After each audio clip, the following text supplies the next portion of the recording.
also as parents, we need to be vigilant about where we leave our children and under whose care, and having that boundary with the child and explain to them, but also having that open conversation with the child, explaining the private parts and the fact that no one should be looking at it, no one should be touching it, etc. And it's very important to have these open conversations. Of course, now there is shame and haya and all that comes into place as well, but 100%. having that, using wisdom to explain to the child and explain how to speak to your child about these things, and it's very important. And we don't want to get to, as you said, we be proactive, not reactive. We don't want to get to a stage where they have been abused. Pornography was heavily involved in their pathway towards murdering, abusing individuals, and going on to kill many individuals. And they said they had a problem with pornography. What advice would you give to our viewers, something that they can take back from this, watching this episode? 1 or 2 advices. What I would say is get into recovery. Don't wait for this addiction to go away. There are a lot of people, majority of people we deal with are practicing Muslim, and people think that I'm going to get married and this problem will be solved, or I'm going to do something drastic, I'm going to move countries and this is going to get solved. This is a deeper issue that will destroy your mental health, destroy your brain chemistry, destroy your emotional stability, and then when you go into a marriage with this baggage, it will destroy your marriage, and very quickly it could lead to a divorce. Assalamu alaikum wa rahmatullahi wa barakatuh. Bismillah, alhamdulillah, wa salatu wa salamu ala rasulillah, amma ba'd. Welcome to the My Tazkiyah podcast. This is the 11th episode, I believe, and today we have a special guest with us, Brother Adil Piprawala, and we're going to have a heart-to-heart with Brother Adil. So it's just the two of us today. Today we want to talk about the recent cases that are going on, or the case about the sexual allegations, and I'm sure everyone knows what I'm talking about here. But it's very important for us to talk about it. I didn't jump the gun. Some brothers were mentioning that we should make a video about it, but I was like, let's wait a bit. Let's wait for the clarification. There is some heavy evidence as to what was going on. But still, you want to take your time before you jump the gun. Do you know what I mean? So this is why I was thinking, let's wait a bit, but there's more stuff coming out and it seems to be quite concrete evidence. And this, unfortunately, is not a new phenomenon, right? I've heard this many times. People taking advantage of their positions, whether that's religious positions, whether that's sometimes family members, people who are close to you. A lot of brothers that have mentioned they've been abused as children. One brother was abused by his uncle while his mum and dad were abroad. They went abroad for a holiday, and he said, my uncle was abusing me. I think dad's brother or mum's brother. Your first uncle, basically, a direct relationship. SubhanAllah, he was being abused. And he goes, my sister was around at that time. Obviously, a sister was left behind as well. And he goes, I don't know if he was abusing my sister as well. SubhanAllah. We hear many cases. Recently I came across a video where a man is punching up this so-called teacher, right? I believe he was a Quran teacher, and he's bleeding, battered and bruised. And he goes, this is what happens to people who are involved in awe. And they said that this man is on the run now, and apparently he was abusing, I think, his younger brother for like 5 years. He was abusing him. I've heard these things back home, right? These are happening in so-called religious institutions, right? So we can't stay quiet about this. Right? Obviously, we're not going to associate this with our deen because it has nothing to do with our deen. And this is what we talk about, right? You could be an imam, you could be a student of knowledge, but we all have a past. We all have conditioning. And this is why these habits are coming out. Right, that person obviously hasn't learned the religion the way he's supposed to be learned, the way it's supposed to be learned. And his old patterns, whatever he went through, his childhood trauma, things that he went through in teenage years, as an adult, his brain is wired up in a certain way. And like someone I saw online said that this person who has recently been accused of sexually abusing the child, and the mother was involved in so on as well, he most likely was a porn addict. Very likely that he was a porn addict.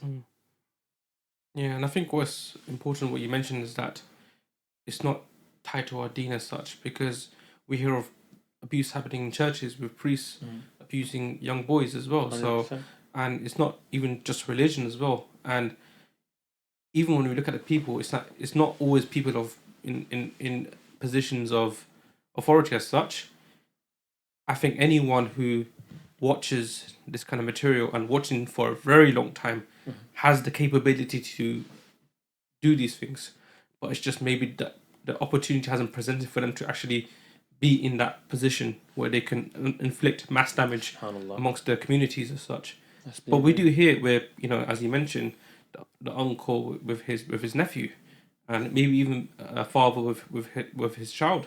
Yes. So SubhanAllah. and it doesn't have to be. So we shouldn't. I think it's important to mention that we shouldn't look at everyone in positions of authority as potential culprits as such. Yeah. I mean, we don't know who does what. So obviously, it's very important to be cautious about accusing just anyone, but also to call out that when the things like this happen, to call it out in the sense that you tell the authorities and not just sweep it underneath the rug, and make sure that the people who are doing these things are held accountable, because we've heard of communities which they just sweep it underneath the rug and just say it's fine, don't worry about it, like we're dealing with it as such. But no, we should tell authorities, and that person should be put to trial and put according to the laws of the land as such. So I think that's very important as well. 100%. Because our deen is about prevention, akhi. Do you know what I mean? So we have to take the preventative measures. And if someone is suffering from this abuse, they have to speak up about it. Because you not speaking up about this, you're enabling that abuser to continue this abuse, maybe for generations. Like the person, the individual. Is hard though, I understand. Imagine a young child, who's been manipulated by this adult, being told that this is something normal, or if you tell someone, I'll do this, I'll do that. SubhanAllah, man. Like some cold hearts out there. May Allah protect us. I mean, and I think I've even heard stories where the victim feels like they are deserving of that abuse. Yeah. They get into that mindset of thinking, no, it's because I'm a bad person, or I've done this or that Yeah. I deserve this abuse. And subhanAllah, it's a crazy moment to be like in that mindset of that I'm deserving of this, and they think, Yeah. you know what, I can't tell anyone because I'm deserving, and it's. But no, you have to tell someone. Yeah. Tell someone that you trust. Tell the authorities. Tell someone you're comfortable with. But make sure you're saying and speaking up. And it is very hard. And if you need support, then reach out to organizations like us or someone who's going to have your best interest at heart. And through them, maybe they can help you with your situation. But it's very important that you do speak up and talk about it. Yeah. I think it was called the Stockholm syndrome, where the abuser felt that, like, he's the cause of the abuse, or she's the cause of the abuse. And it goes down to the psychology of it, because adults, an adult brainwashing or manipulating a child, obviously they'll have that upper hand because of experience, and they're using it in the wrong way, being crafty about it. But this is the way it is. Like, we have to be clear and open. I think we have to be transparent about religious institutions. It's not like we're accusing anyone. I'm in a madrasa, my kids go to a madrasa, and the most beautiful of people around me, teaching us Quran and bringing us closer to Allah and the deen. But we have to talk about these topics, right? So what I would say is unfortunately, there are black sheep from the community that are abusing children and taking advantage of their positions. So therefore, we have to, across the board, have these preventative measures in place. Like that reel I made, I said everyone's going to rant about this case because it's come to the surface. 2 weeks down the line, silence. No one's talking about it. No one's talking about it. It's gone quiet now, isn't it? This is the problem with our community. We're very reactive. We're not proactive. And I said, let's, talk about these topics. How are we going to prevent our children from being abused?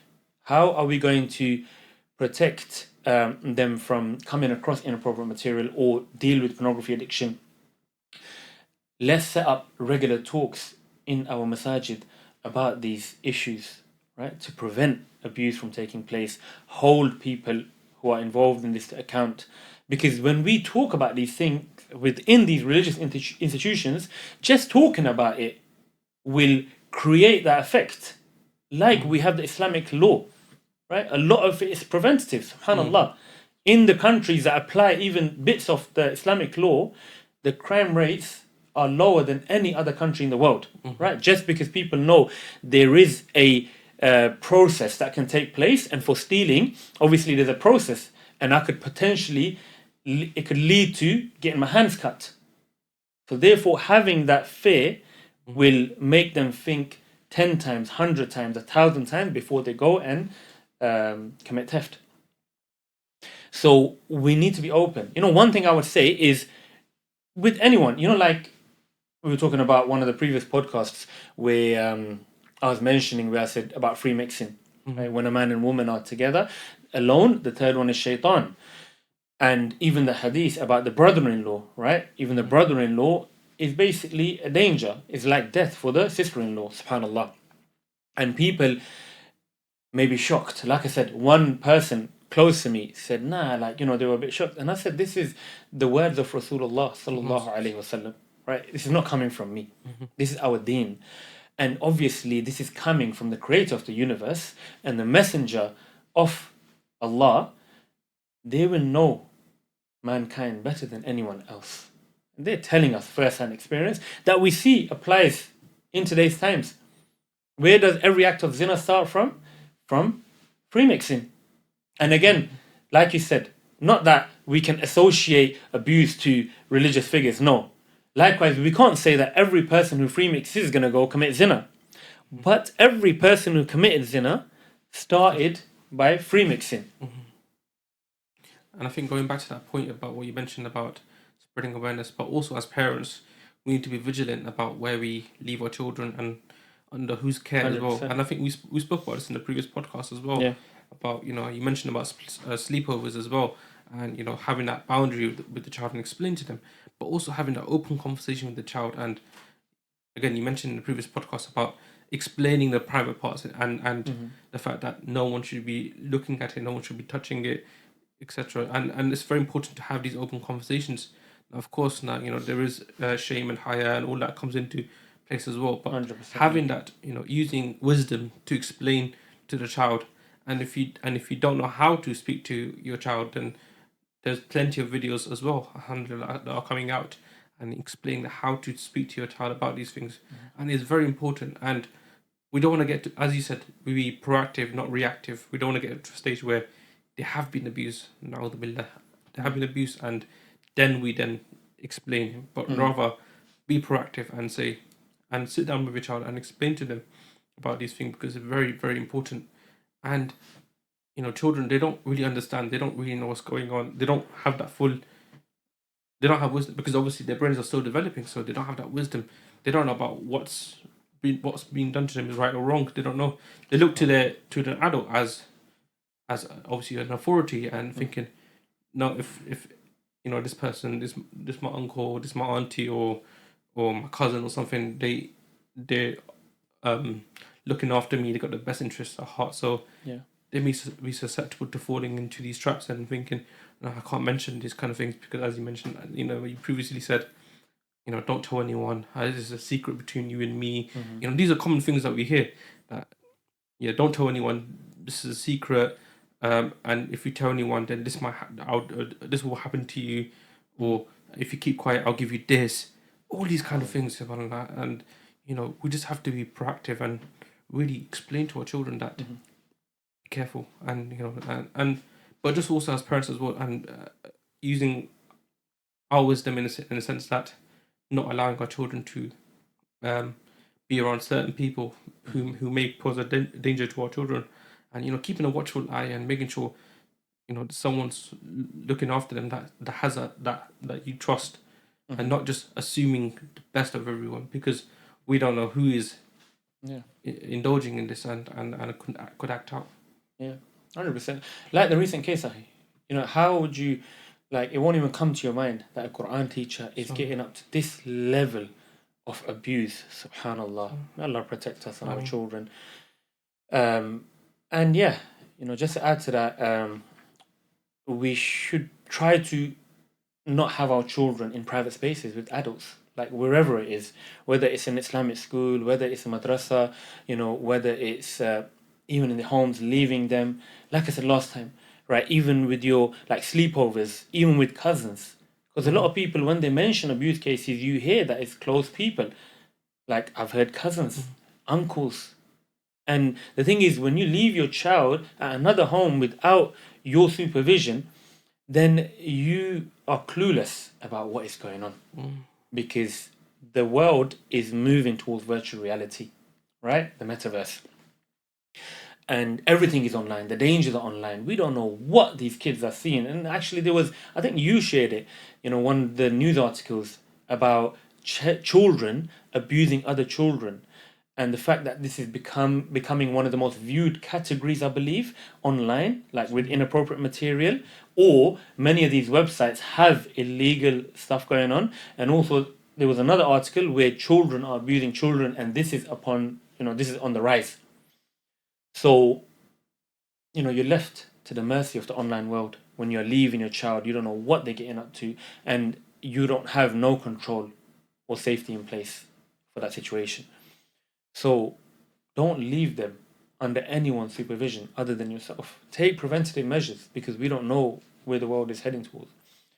And even, okay, like you said, yeah, there are many serial killers, that I've mentioned that pornography was heavily involved in their pathway towards murdering, abusing individuals, and going on to kill many individuals. And they said they had a problem with pornography. So therefore, this is what I say. And sometimes people think this is extreme. I say that every porn addict has the potential to go and become an abuser. Why? Because of tolerance. Tolerance. There's something in the brain called tolerance. Like a heroin addict needs more of the drug to get the same high. Likewise, the porn addict needs more of the drug to get the same effect. Even someone smoking weed. When they first start smoking weed, first couple of months, 6 months, a year, they'll go through this so-called high period. After years of smoking weed, they'll get to a point where they're smoking maybe 20, 30 pounds of weed, and it is not doing anything to them. In fact, it is now making them feel normal. So now, because they've abused their dopamine levels, so an individual is explaining it. So like dopamine, wherever there's a high, there's always a greater low. So when we have like a coffee, you get that little spike and then you get that greater drop. And you keep doing that. What that actually does is it lowers your baseline dopamine levels. So you see a lot of people that have these bad habits, coffee, cigarettes, or drugs, or pornography, they'll feel low mood. They'll feel irritable, cranky, and just discontent. They're not happy with the world.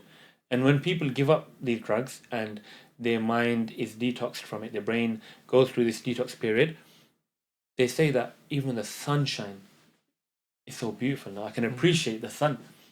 I can appreciate greenery. I can appreciate my children, my wife much more. That's because the brain chemicals have been balanced. So what happens with this pornography? People describe it as an online crack cocaine.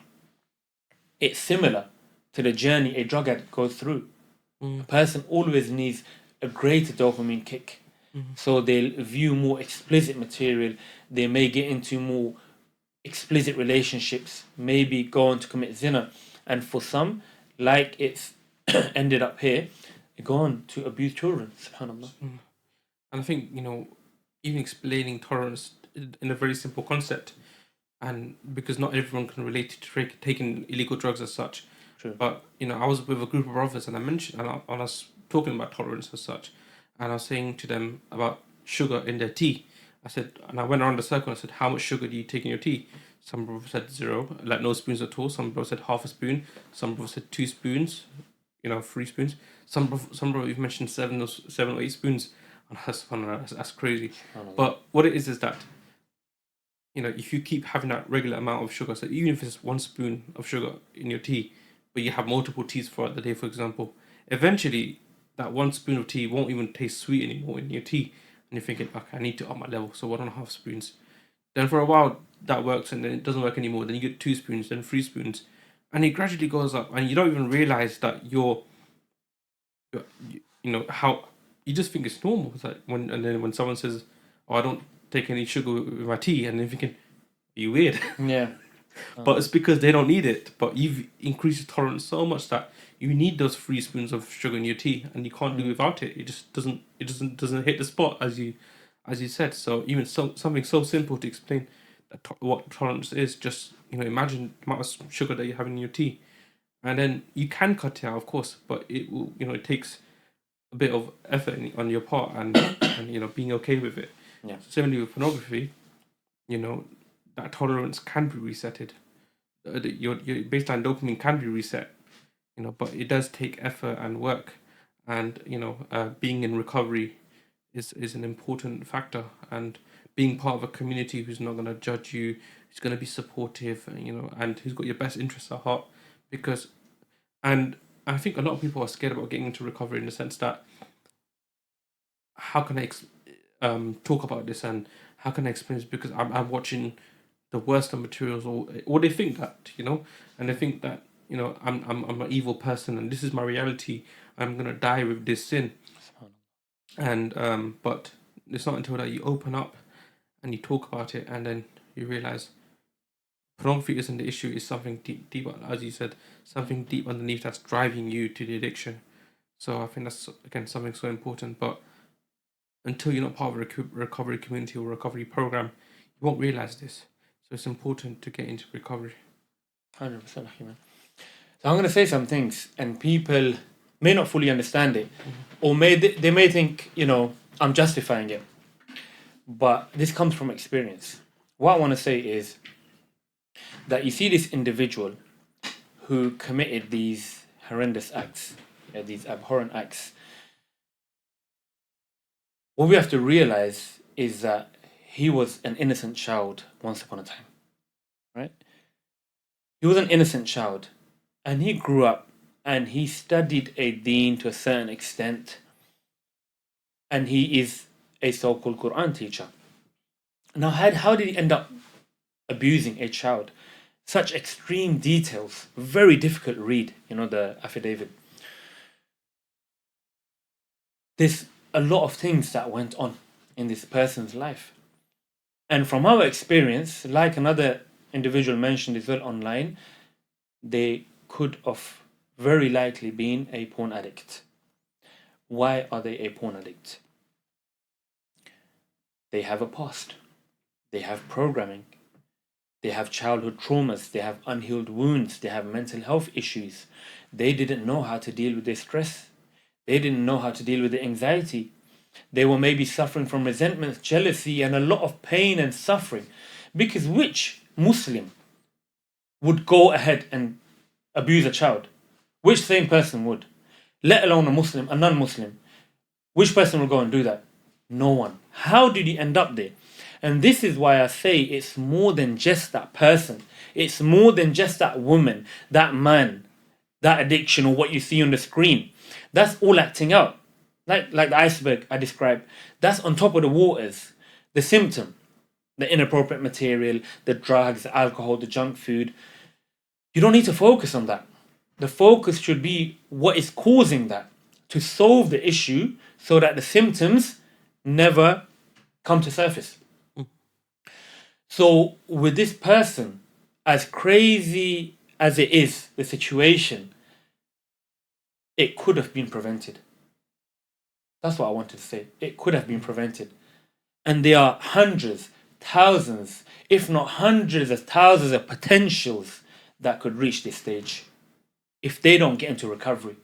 If they don't solve the addiction, then they can end up like this. I mean, I've dealt with individuals, bro, who have been banished from their town. Similar stuff a while ago, but I believe it was related to children online, some explicit material. And the individual was saying that, I believe he was on a local newspaper. I think he was going through a divorce. He had to leave his town. And there are many other stories like this. How did it end up there? Subhanallah, from our primary school, this was this news came out back in like 2007 and 8. My primary school teacher, who taught me in year 5, year 6, found out, and this was back in the day as well, found out that he had like a big stash of explicit material. involving children and so on. And you know what he said? I was reading the article. He said that I found it very difficult to deal with the children. And he said something like, this was my way of getting back at them. Because I remember this teacher, and some people who know me, yeah, probably had this teacher as well from our primary school. A lot of people will know who I'm talking about. You know what he used to do? Subhanallah, I think year 6 teacher. He used to get angry and he would make a face and he would go out the room, yeah, and you could just hear him shout, like, like mad. We used to find it abnormal, but again, we were kids, innocent kids. Okay, like some kind of anger release method. He had serious issues. Now looking at it, my man had some issues. And then later on we found out, he's been arrested. He's got a stash of illegal, material involving kids. And that's what he said on the article. He goes, it's my way of releasing, getting my revenge and getting back at him because he used to stress him out so much. What is that? That's underlying stress and anxiety.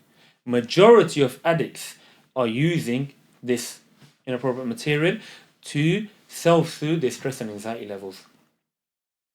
And as bad as it is, this person, can't say 100% because only Allah knows, but most likely this is the case. That person was escaping. And because this, you see, that's why they say this drug is very dangerous because it's an internal drug. They say, weed, alcohol, crack cocaine, they're external drugs you put inside of your body. When you go through rehabilitation, you detox, they come out of your body and that's the end of it. You'll only feel vulnerable. You may feel vulnerable, obviously, memories of the drug, taking a drug, but you'll feel very vulnerable maybe when you see or when you're in a drug den or when you see the drug. But this is something that is in human emotion, is within natural desire.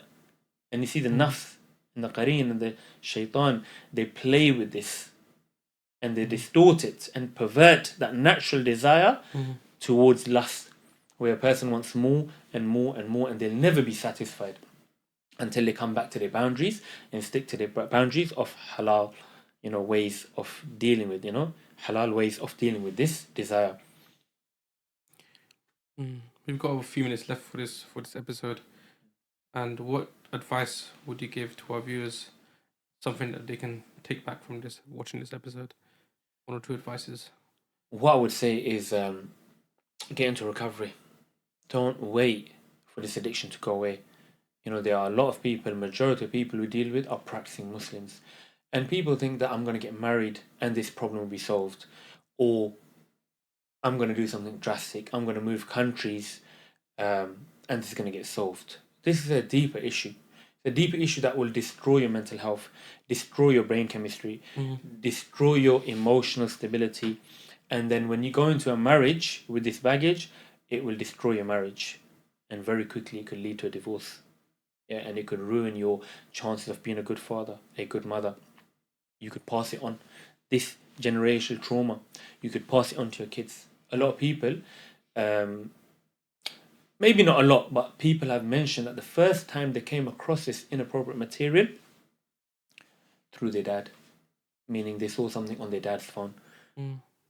All the stories people would mention, they saw like a magazine, their dad's magazines, or now it would be phones and so on. But you see, it's much deeper. We're talking a lot about the surface level stuff, the actual material or the addiction. But like Akhi, it's much deeper. See, this is why I say, in the program we say that try to get at least 6 months to a year of sobriety from the addiction before you go into marriage. Not only because of the physical issues. Yes, there may be problems there. The much greater problem that you're going to take into marriage is the emotional damage. Because when a person is exposed to a drug escapism and they start to use that, every time life gets tough, they stop developing emotionally. They stop learning emotional skills. Imagine you had you just ate a burger every time you got stressed out. You had a fizzy drink every time you felt anxious. And that's how you dealt with stress and anxiety for 10, 15 years of your life. And now, suddenly, you have no more access to junk food. You're going to be a wreck. It's going to be chaos going on inside of you. The suffering, pain is going to be so intense. How are you going to deal with your wife? Pregnancy. You know, Akhi, I know. It's very difficult for the wife, but it is also very difficult, period, for a husband as well. Let's be real, right? A man needs to be mentally strong, physically strong, emotionally strong to be able to deal with that, provide for the wife, be there for the wife, take care of the kids, and all this. And this is why, you know, we need to be emotionally and mentally strong. And if you're an addict, there are not much chances of you being emotionally strong. So my advice is, get into recovery sooner rather than later. Don't let this beast grow. Don't let this addiction grow to the point where it now leads you to zina.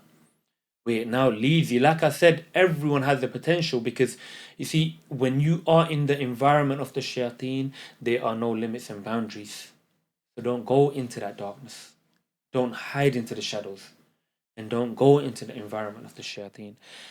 Reach out to people with knowledge. Reach out to people who can help you, the professionals. Like a person who is suffering from heroin addiction will have to go to a rehabilitation center and get help with the addiction. Likewise, you have to reach out. You need to go through rehabilitation. You need to weaken this wiring within your brain, weaken that neural pathway. You need to change that electrical circuit from an addiction blueprint to a sobriety blueprint, inshallah. And I think one last advice for myself that I want to give is that, beware of your children and make sure they're not in situations where they're alone with another adult. So even if it's a Quran teacher that you've brought to the house, or then someone's private tutoring, make sure they're maybe in the living room or in a common area where they're not just behind some closed doors. And be actively vigilant about your child. And as we mentioned as well, that be proactive and not reactive, and it's so important. So that's my message. Jazakallahu khair. Because this is where it is. That person could be this religious figure, but if they're addicted, they want a bigger kick. So this is why they'll put themselves in these vulnerable situations, because the addiction has overwhelmed them. Now it's a thrill. Now it's about getting that kick. The addiction has progressed so far. It's like that heroin addict. Every day, they say people addicted to hard drugs, they have to raise £100 to £200 a day to feed the habit. And how would a person with no job do that? They will go and steal. They will risk their lives just for that hit. Ya Allah, cure everyone and guide us all. Likewise, as we've described it, very similar situation going on with this. So that person, yes, he may be this figure of authority, but they will take risks. The nafs has got them in this stronghold where it's almost like they are not in control of the actions. So I think, just to generalize, because I don't want to specifically point fingers with this, with that, or this institution, or these figures. Just make sure your children are not alone, unsupervised with an adult. Khalas. Even if it's online. Online, yeah. There was a case. No, who mentioned it? So a person was learning online and they saw inappropriate material. So the teacher, somehow they heard or saw some inappropriate material in the background, and then they cancelled that teacher. So obviously, I'm sure my brothers and sisters understand, we're not labeling anyone. We are around a lot of people of knowledge, people of Quran. And, they are from amongst the best of people. People who learn and teach the Quran are from amongst the best of people. And we love them for the sake of Allah. We love what they are giving to the community. And we can never repay them for that. And last thing we can do, as you've explained it nicely, is labeling everyone. We're just talking about these cases. And these cases come out. A lot of them are kept secret. We can't keep them secret anymore. We cannot have them as secrets anymore. We cannot damage our children. That girl who was abused, may Allah protect her, guide her, safeguard her. She is traumatized for the rest of her life. She is going to carry these scars all her life, a lifetime to recover from. She's going to need therapy. She's going to need all kinds of help to, help her process what the heck happened. And especially when there's an image attached, this was a so-called religious figure. It makes you angry, akhi. It makes you very angry. Imagine that, and apparently the family were reverts. So this girl was, kind of like grew up in a revert home. What image have you left? Of course, Allah will guide her and protect her and keep her steadfast. What image have you attached of deen to this child? Don't know actually how it gets there, but obviously we get emotional, but at the same time I think we have explained as well, there's a lot more going on. And even to people who are suffering may even have these thoughts like, we are a place where inshallah we like to help. We want to help people. We are not a place where you will get judged. We are a place where you can inshallah work towards getting closer to Allah, purifying yourself, going on this path of self-discovery. So don't feel like, we're going to banish you for this addiction. Alhamdulillah, we've dealt with many brothers, several thousands of brothers and sisters. We have a sisters section. And you won't get like, it's not a place where we will make the addiction get worse by, saying certain things to you or making you feel a certain way. We're going to focus on the solution, inshallah, not the problem. Focus on the solution. So those who are suffering or may even have thoughts like these are going towards this path, reach out. If it's not us, reach out to someone before it gets to a very, very dark place. Reach out to a person you can trust. Muslim counselors, therapists are confidential as well. Where you can have that private conversation and so on. And inshallah, you can always reach out to us.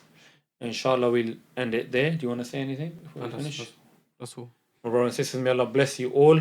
Assalamu alaikum wa rahmatullahi wa barakatuh.